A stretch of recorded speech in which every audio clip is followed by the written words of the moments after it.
Praise the lord. ఎలా ఉన్నారు అందరూ? అయితే నేను ఇప్పుడు మీకు ఏంజెల్స్ గురించి చెప్తాను. రాఫేల్, శారియల్, యూరియల్, గ్యాబ్రియల్, రామియేల్, మైకెల్, రగుయేల్, ఇవన్నీ కూడా 7 ఏంజల్స్ అనమాట. దేవుడి దగ్గర హోలీ ఏంజల్స్ అని చెప్పి కన్సిడర్ చేయబడుతూ వచ్చింది.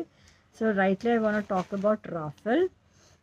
రాఫెల్ గురించి బైబిల్లో ఉందా అని అంటే ఏం చెప్తాను నేను, టాబిట్ అని చెప్పి పడిపోయిన దూతలు ఉన్నారు కదా, టాబిట్ అండ్ తోబియాస్ అని చెప్పి ఇద్దరు ఉన్నారనమాట పడిపోయిన దూతలు, దేవదూతలు పడిపోయినవి, టాబిట్ and తోబియాస్.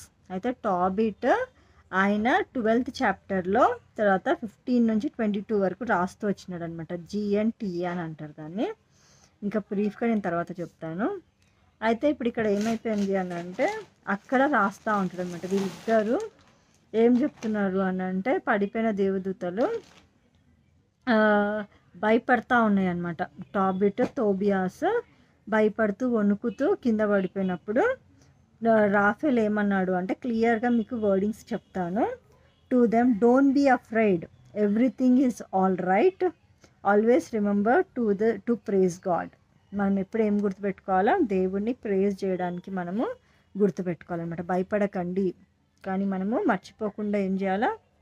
Always remember to praise God. ఈయన యాక్చువల్గా రాఫెల్ అనే అతను he's a angel of healing. ఆయన హీల్ చేస్తాడు సిక్ వాళ్ళని.